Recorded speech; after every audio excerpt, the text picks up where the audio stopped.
All right, everybody, we are live. Welcome back to the Adventure RX podcast. I'm your host, Dr. Nick Anderson, today. And today, our special guest, very excited to have Gianna Wilkie on. Gianna has been a friend of mine for the last handful of years.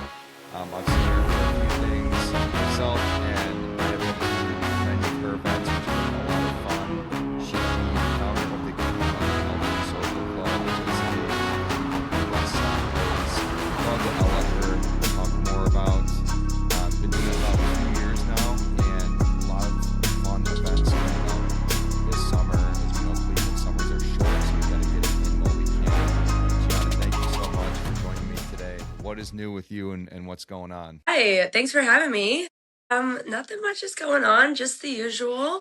Grinding away. We got lots of events coming up, so been in the bulk of the planning process. So excited to just see those come to fruition always. How about yourself? Yeah, just been grinding work, trying to get in shape again. But it's summer's coming up, so we gotta get the bod going and get the workouts squared away. The Cleveland Health and Social Club. It's a lot of fun. I've been to a few events. I've joined you for a few events, and we've co-hosted a few. Tell us more about what is the club? What is it all about? Like, what's the vibe for someone that's never heard of it before? Sure. So we are a social and wellness kind of combined social club. So our primary focus are on our community pillars and on the fitness pillar, of course. Those are our two biggest drivers to all of our events. So we do lots of different pop-ups all around the Cleveland area, but they are predominantly on the west side, as you mentioned. So oftentimes our events will have again, back to those pillars, it will have some sort of fitness component, but the biggest component is that community piece. So think of, a fitness class with an activity after that encourages you to socialize with the people around you, meet new friends, bring your friends, chit chat, have something fun to do. That's, usually the format of our events is some sort of fitness activity with a wellness social vibe afterwards. Yeah, I love it. And I think that is a really great combo of getting your body moving and then hanging out, having some fun after, meeting new people, getting to know some of the local businesses as well that you host at. For someone that's never been to an event, who is this club for? Like, who should come to an event? Yeah. Anyone, genuinely anyone. I know we get a lot of questions if it's women only, if boys can come. Everyone is welcome. Age, gender does not matter unless we partner with, every once in a while we'll partner with some women only gyms or women only organizations. Those specific events will be marketed towards women only, but otherwise, anyone is welcome. If you've never worked out a day in your life, you are welcome. If you are an avid athlete, you are welcome. We just want everyone in Cleveland to come move their body and get along and meet new people and just have some fun. Yeah, they've been fun. The DJ workout was a lot of fun a couple weeks ago that you Those are my hosted. favorite. Oh, they're my Yeah, such favorite. high They're my energy. favorite. A lot Yes. of fun for sure. What makes a couple questions for you? Did you see a need for events like this? Because I know we've talked about it in person. I've hosted some of the healthcare provider workouts and hangouts, and I definitely saw a need for that. But did you see a need in the community for something like this with some of the, say, barriers to entry for exercise in particular? There can be some barriers and some stigma, maybe we could say. Yeah, 100%. I'm gonna kind of come at this from a couple different avenues, because there was a couple different pockets of things that I saw were missing in not just in Cleveland, but just in the world in general, if you want to call it that. From Cleveland socialite standpoint, Cleveland has so many fantastic social organizations. Like it is unmatched. There were primarily, we have book clubs, we have just like generic social clubs. I didn't really see fitness specific ones. Now, we have a lot of wonderful instructors who do pop up classes or a lot of wonderful studios in the area who do pop up classes. but they were very kind of niched in, just Pilates or just cycling or just whatever it may be. I didn't see anything that kind of spread the wealth across all that fitness has to offer. And as someone who likes to switch up my routine, I wanted to show people that you can also do that yourself. So that was kind of one niche that I saw was missing. Also, just from a standpoint of starting a fitness organization, like to the barrier of entry that you brought up, I am a fitness instructor myself. I coach at studios, I've coached for years. And there's a couple different things that I've heard over many, many years of doing this that cause people to be hesitant to join a studio or come to a class, whether they're a beginner and are just nervous, or maybe they're nervous that they would feel obligated to get locked in at that studio or get locked into some sort of membership, right? They just don't go at all. So I wanted to provide the opportunity for people to see all that Cleveland has to offer in the fitness space, see all these wonderful local businesses, see all these wonderful gyms, without feeling that pressure of, well, if I go this one time, they're gonna, I'm gonna need to buy a membership. And what if I don't like it? What if, XYZ? What if it's a waste of my time? So I wanted to kind of take away that stress and almost put like a third party barrier in between to make people feel like safer to try new things. And oh, it's just one event, like it's okay, at least if I go and I don't like the workout, I got to do a little craft after, or I got to meet someone new, like it gave them another reason to try something. So that was kind of my mental state with it as well, was like removing those barriers of maybe fear of being a beginner or fear of being stuck to just that one thing, and providing a space for people to try new workouts. That's one of the things I pride myself on. And I actually had a couple people tell me that they would have never tried this particular workout if it wasn't for one of my events, or they would have never even thought to try one of my workouts if it wasn't for they wanted to do the activity after the event or whatever it may be. And they ended up really enjoying the workout itself. So it seems to be working the way I had intended, which is awesome. You never know. But yeah, that was the biggest thing that I wanted to really drive home with this club. Yeah, I love it. And I like what you said about, changing that barrier or shifting the mentality of, hey, this is a one off with friends and let's just go give it a try. And I've been in those shoes before where, I've ended up doing a group climbing outing and I'd never rock climbed before. I came to one of your spin classes, which kicked Yeah. my butt. I need to come back to some more. But Yeah. yeah, it lowers the commitment level maybe, or the stress level, and it's more fun too, right? It's everyone's there, for the same purpose, and you get the social aspect of it afterwards as well, whether it's, at the bar or doing some crafts. I think it's a really great idea, and it should continue to build because there's definitely a need for it too. I think, post COVID lockdown, when, gym shut down and fitness was just kind of like in a weird spot for a while, and I think Yeah. rebuilding those communities, people might have been a little more hesitant, whether they just weren't exercising or they're just doing it at home more. Mhm. Do you feel like the club is do you feel like it's growing, and do you feel like it's encouraging more people that maybe weren't as active at one point, and getting them more bought into this active lifestyle? I do. Yeah. I definitely, we've definitely been growing over the years. People have found us various different ways, which is always so crazy to me.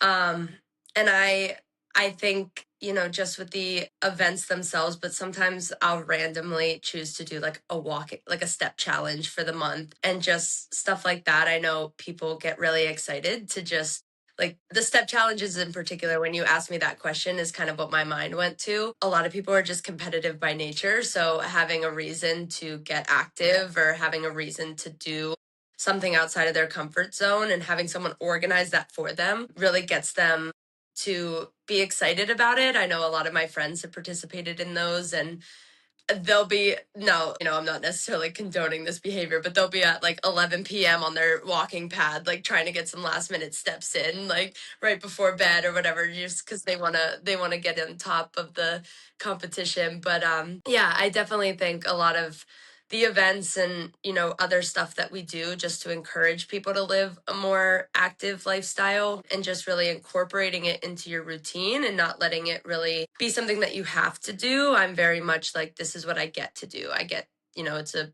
really just like a privilege to be able to move my body and be able to do things that I love and move with my friends and with other people in the community. So I don't want it to ever feel like an obligation. I always want it to feel like something that you get to do and that you're excited to do.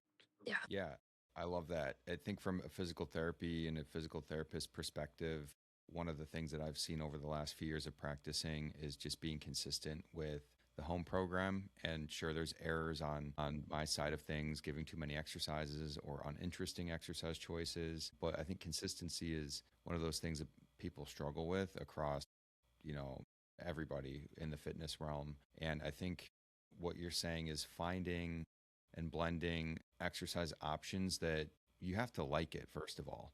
Like if you Hmm. hate running, don't force yourself to run. There's other options, right? Yeah. And I think the club is it gives people an opportunity to try some different things out, right? Whether it's running or yoga or Pilates, spin, different things. So it's I think that again that consistency standpoint. And I tell my patients, I'm like, dude, for general fitness, just find a mode that you like. I don't care. Like if Yeah. it's walking around the block or going to a powerlifting gym, like it doesn't really matter. You have to do something that you enjoy, that you will Yeah. enjoy over decades, right? Yeah.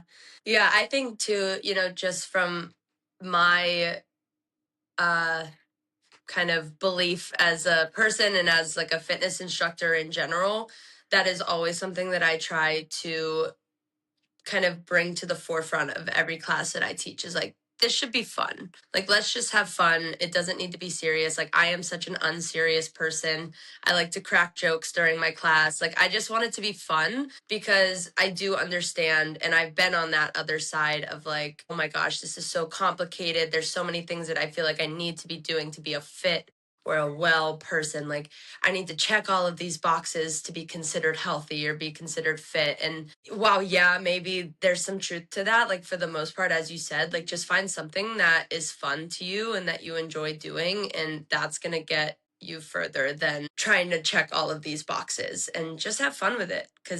You're not going to stick with it. You're not going to do it if you find it to be a chore, if you find it to be something that you just need to check off at the end of the day. Like you're just not going to stick with that. It's just not going to be part of your routine long term. Right.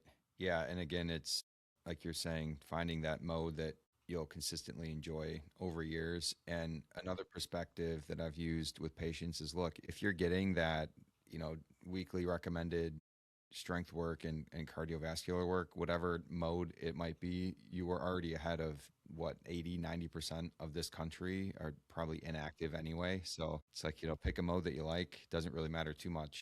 And they just came Right. out with a systematic review that looked at strength training, and it looked at calisthenics, it looked at band work, it looked at free weights. And essentially what it said was, if you're looking to build muscle and build power, so there's the muscle size, right? But there's also Mhm. how fast and how powerfully can you move. It Yeah. essentially just said pick a mode that you enjoy and work at an intense level a few days a week. It was more about intensity than anything. So, 70 to Yeah. 80% effort a few days a week, whatever mode you enjoy, you will get stronger, you will build muscle. And no, you won't look like Arnold Schwarzenegger unless you really, really, really changing your lifestyle and like 24/7 adjusting lifestyle and diet and everything else. So, some of the ladies out there, that's one of the stigmas about lifting weights. I don't want to get big. Trust me, you won't Yes. unless you really, Yes. really try Yes. and you're going at it for a decade and then sure, maybe one day you'll look like a mini Arnold. But that's one of the themes that drives me nuts in Yes. the in the Right. in Me that too. Me convention. too. Like the runner, the yoga and the Pilates Yeah. stigma, I think, drives me. I'm going on a tangent, but it's like you also need to That's okay. lift heavy weights as well, in Yes. my opinion. What are Yes. your thoughts on that statement as a fitness instructor yourself? Oh my gosh. I could also go on like a lifelong tangent about this. It's funny you say this. I'll give a shout out to one of the studios and one of the studio owners that I teach at. I teach at Free Hearts over in Ohio City, and we literally just like it's so crazy that you bring it up because just within the last couple days, like we've had conversations about some of our class format names and what connotations those can have to people. So for example, like the specific words tone and sculpt were in some of our format names, and Caitlin, the owner, was just saying that it just felt icky. Like it just felt like, it didn't feel like it was matching how we as instructors feel, where, exactly what you were saying, like it's really hard to gain, like it's really hard to gain mass and gain size. Like it's not easy as just like picking up a couple weights and doing a couple bicep curls. Like it's not that easy.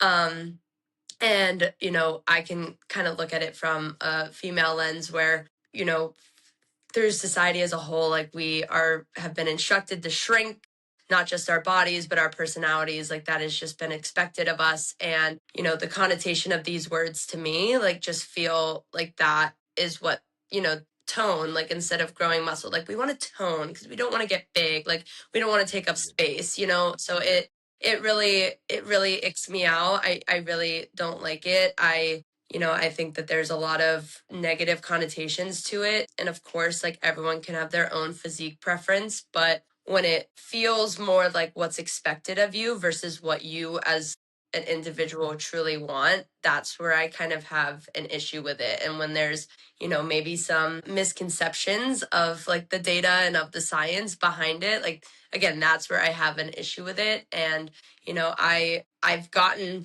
plenty of questions, or plenty of clients come up to me and say like, if I want to tone this area, like I don't want to get bulky, like I just want to like have some definition there. And I'm like, well, sorry girl, it's not that easy, or it doesn't work that way. So it really does bother me, and I know that it's like a whole, societal systematic change that needs to be done. And I feel like we all, live and need to walk the walk, talk the talk.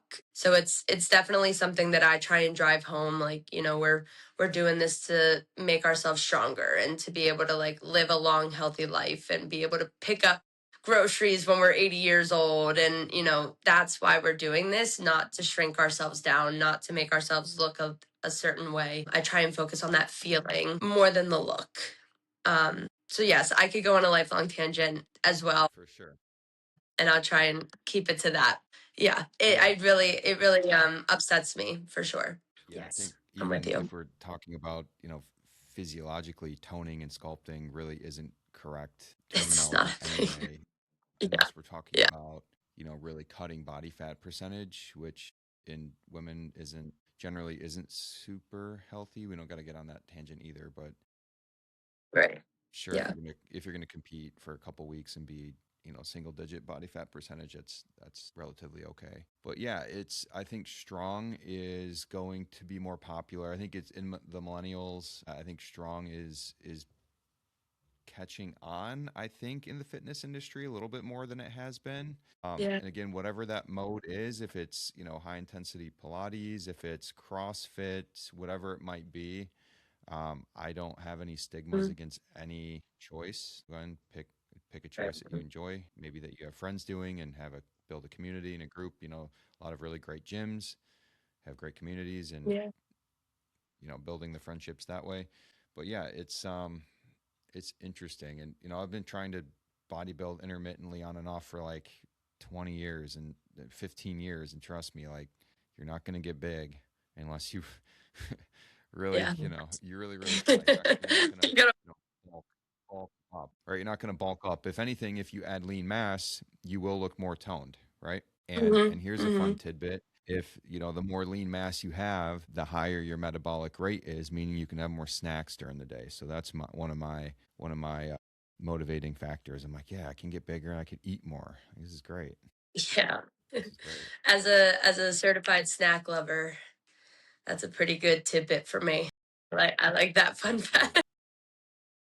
Absolutely. Absolutely. As a fitness instructor and an owner that this club, what do you think more people might miss or might misunderstand about, either starting their fitness journey or maybe restarting their fitness journey if they've been inactive for a while? What are a few key points that you try to drive home, or what are a few points that people might get incorrect? Yeah, I think expectation setting is probably a big one, regardless, coming at it from either like a beginner level. I think especially if you were in a fitness journey at one point and are coming back to it, that's kind of where I see this the most, where you expect yourself to be at a certain level on day one, right? Like maybe you're looking around the class, specifically, in a group fitness setting, let's just use that as an example.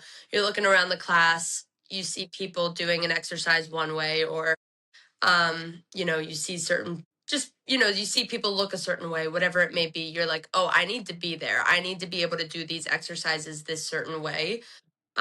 Or if you have something that you can refer back to, be like, I used to be able to press this weight overhead, I should be able to do that as well right now. Like, I should be at that level. So I think expectation setting is huge. I always like to say, consistency and direction is better than speed. So you don't need to jump into something right away. Like, as long as you're consistent and you're headed on the right path, like, just to use a very specific example, like if you're trying to work your way up to a certain weight, start lower, get your reps in, you'll build your strength up, and you'll slowly over time get back to that weight, or get to that weight that you want to press overhead, or whatever it may be.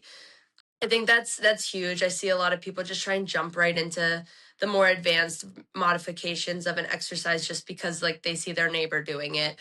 That's where injuries can happen. That's the main concern, but also just at a real personal level, like that's where disappointment and dissatisfaction can come in. And if maybe you try and do the class a certain way that you're really not ready for, or maybe just isn't right for you in that moment and on that exact day, it can feel like that class wasn't meant for you, or that you don't belong there. And I think that is that's so heartbreaking when it's not like approached. And I there's so much responsibility on the instructor in those scenarios. And that, just from an instructor lens, like, is so heartbreaking to hear about other people's experiences with that. So I think if you are starting your journey out and you want to, if you feel comfortable talking to the instructor, maybe you express to them, hey, this is my first time doing this, or I'm coming back off of a long time off. Really express that, and really, I in whether it's I'm teaching cycling, whether I'm teaching Pilates, whatever it may be, I love to offer modifications from like all the way down to the base level, all the way to the most advanced. And I try not to refer to them as like, if you want, Like if you downgrades. feel it, if you're, yeah, like if you're feeling better than everyone in this room right now, like do this option.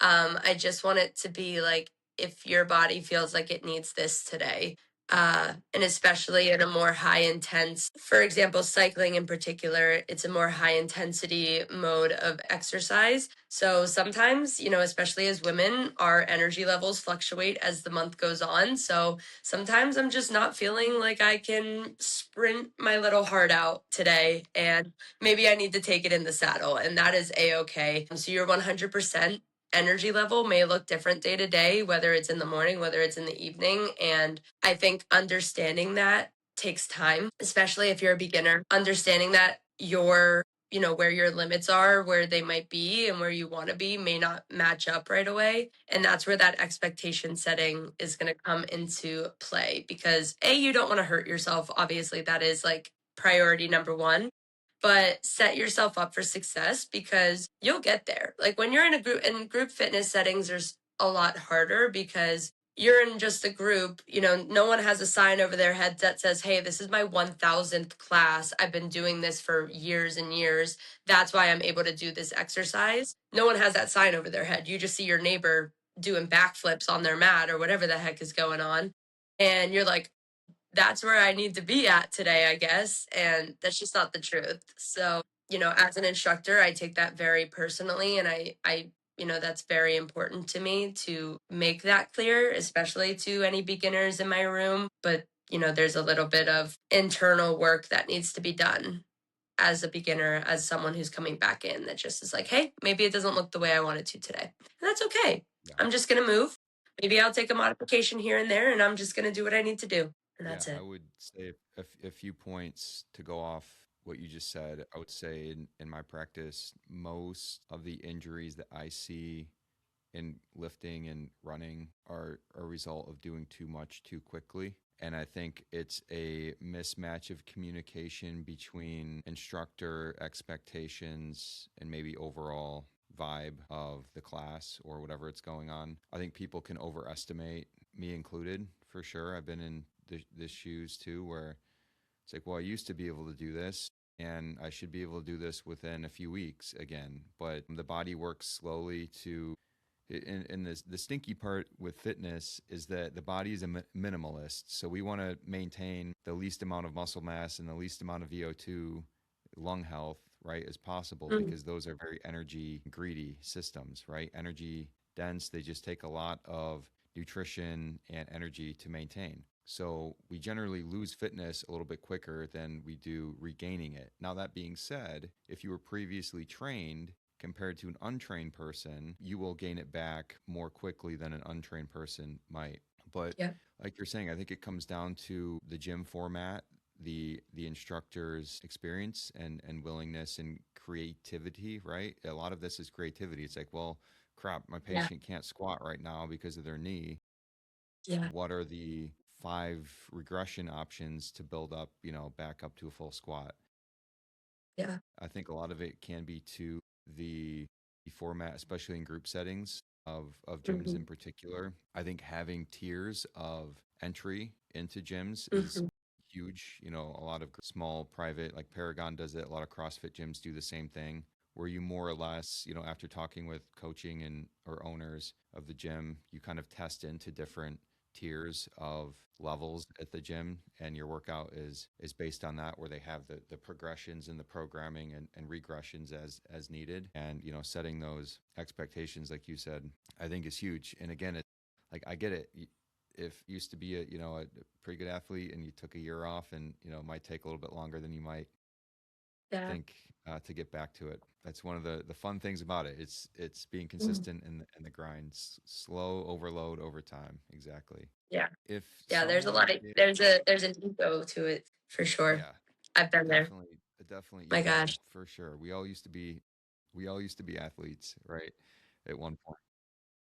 Like I can absolutely sprint the length of a soccer field right now, no issues. No issues. I used to do it all the time. Not a Yeah, chance. Not a chance that I could do yeah. that. No. Watch those hamstrings, right? Yeah. Ooh. I would pull a muscle before my heart would give out. Hey, we should be sprinting once a week as adults. We should. Not that I do, but we should. We should. All right, I'll keep that in Once mind. a week. Once a week sprints. That's All going to be the right. goal See you after see you on the after field. this. All right. See you on the track. Set up some track workouts. We'll puke on the field. Perfect. Camaraderie. One of the things I love about your club is that you collaborate with local businesses, all different types of businesses. For anyone that's listening or anyone that might be interested in collaborating, and what would be a good fit for that type of collaboration event with the Cleveland Health and Social Club? Sure. So, yeah, like you said, we partner with all sorts of different local businesses, for various reasons, whether, you are a brick and mortar that just wants your space to be utilized.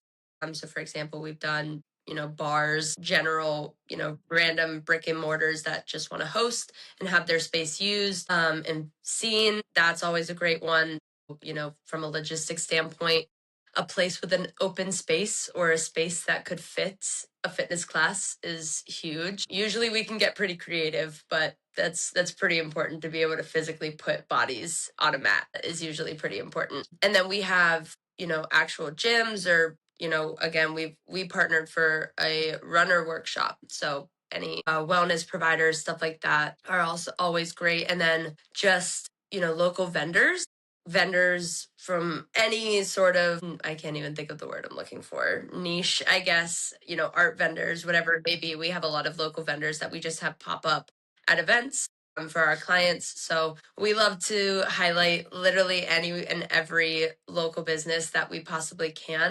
I feel, just in this discussion we've had, I feel like my values have been on display, but I am pretty picky. about who I partner with and who I uh, bring into my events. I want to make sure that we are aligned, back to that body positivity message earlier of, I want to make sure messaging is very clear. If I'm going to bring people into your gym and you're going to host a class, I want to make sure that you are speaking um, to them the way that I would speak to my clients, or, in the same vein. Or I just want to make sure that I can trust that we have the same values. So that is huge for me. So I am quite picky in that regard. So if you feel like our values align from what you've heard, and I'm more than happy to have discussions as well, then I am happy, happy, happy to collaborate with anyone. I love to get creative. I love to do out of pocket stuff. So I'm really down for anything. Um, I love to get creative with things, but if anyone has a creative idea that you want to pitch my way, I'm all ears. All ears. I do random stuff. I love Yeah, it. I almost like love how random some of the things are. It's like, Yes. you just never know what's up next for the And club, I think that's the charm of it. I do, because it's like I don't know, I get bored so easily. So I'm like, if I'm doing the same, this is a club. They're meant to be pop-up events, so it's like, what's the point if it's just going to be the same thing all the time? Then I might as well just like do it on my own. So the more crazy it gets, I am on board. I'm on board. I That's love how it. I feel. What kind of craziness do you expect the next couple years? Like, where do you see this thing going? That's a good question. I love what we've been doing. And I also, there's a very natural progression that I've seen other clubs go, um, where maybe, they do larger venues, or I've seen even popping up in other cities, right? Like a Columbus Health and Social Club, whatever. That's not currently in my vision. I'm very home based Cleveland, but I've seen those avenues go. And I struggle a little bit with those because my other kind of internal pillar that I try and maintain is making things accessible and affordable. I want to keep this to be something I want as many people to come out to it as possible. When you have larger venues, of course, costs can get higher. And I would just hate for that to be where things go. So I don't currently know. Right now, just really honing in on making my current events as wonderful and as exciting as possible, and partnering with, as finding ways to partner with more people in new and fascinating ways. I don't necessarily want things to get bigger and more expensive. Like, I love the intimate vibes of like 30, 40 people. I don't want to get, I don't want to get greedy and just have large events just for the sake of, the visibility of having large events. I think that's going to lose that community aspect of it all. So I know it's not very sexy to have I don't really know what I want Yeah, sort yeah, of answer, but I really, I've seen that. I've seen the ways that things can progress, and I don't know if that's particularly what I want for the club. So right now, yeah. just making sure that things are wonderful and worth it, and worth people's time and money and energy, and making sure that it's working for them, because it's not for me. It's not for my clout of saying that I had X amount of people at my event or took place in this. So yeah, I don't know. I don't know. Not the best Well, answer, but that is my like answer. we said, not doing too much too quickly, right? And that's Yes. the Yes. Thank beautiful you. thing about entrepreneurship. You can grow to whatever is your comfort level. Yeah. Yeah. That was a much more eloquent way to put it. Not trying to grow too quickly. Yes. Not Yeah, too much too exactly. quickly. But yeah. If couple last questions here to end. If someone's listening and they want to come to one of your events and they feel nervous, maybe they're going to show up alone, what would you tell them? Ooh, I love this question. So many, I would say a majority of people show up alone. So let me kind of start with that. A lot of people come alone, which I think, um, really shows to the ability of these events to make people feel comfortable to do so. So if you're coming alone, I would say come with an open heart and an open mind. Everyone is so friendly, especially those who do come alone. I notice that they try and find other people who are also alone, and they tend to gravitate towards each other and take them in under their wing. And even people in larger groups, they'll take people under their wing all the time. Everyone is so kind, so friendly. I have not once come across someone who is unwelcoming, not once. So I definitely think come in with an open heart and just be willing to go with the flow. And I structure my events in a very specific way because I am that person. I am and was that person who was nervous to go to do something alone. I have struggled with insane social anxiety across my life, and I've gotten better with it in the past couple years. But something that I always found to be really helpful in these scenarios was to have an activity to discuss with people. And I know that may seem really silly, but I think the nature of the events really allow for you to open up a conversation with those around you and give you a topic to discuss. Like, for example, if we're doing a craft, I'm using a craft as an example, but we're not always doing arts and crafts after my events, even though I would love that. But I'm going to just use that as an example. But like, you sit down, you're in a set place, and you can talk to the people around you, like, oh, what are you going to make, or what are you going to do? And then it just kind of like loosens up the conversation and really opens the door for you to actually get to know people. So if you're coming alone, just know that your hands will be, you're going to be busy with your hands. You're going to have a prop to be comfortable with, to be cozy with in the corner, and to just like crack open a conversation. I've never came across someone who was unwelcome at one of my events. I think just if you want to come. You'll come out of it with an activity, a workout under your belt, and a lot of really, really nice individuals around you that you had never met before. So definitely come. Definitely come. We have a good time. They're fun. We like to party They are fun. and They be are fun. That's what and, it's and all about. giggle and laugh and have a good time. Yeah, at the event that we were discussing earlier, the DJ event, we were having a rager. It was Friday night. We were having a wellness rager. We had a Oh, yeah. DJ going. So worst case scenario, you stand there, you dance your little booty off, and you vibe to the music. And then we had some non-alcoholic Jello shots. We were getting down. Friday nights look different in your 20s and 30s. It's getting lit. Getting lit. We're getting lit. Yeah. So there's lots of things, to kind of like get yourself out of your mind and out of your body and out of that discomfort. There's hopefully a lot of different activities going on that'll make you feel more comfortable. And I usually try and pop around too and play matchmaker. And I'm like, oh my God, hey, you too. Yeah.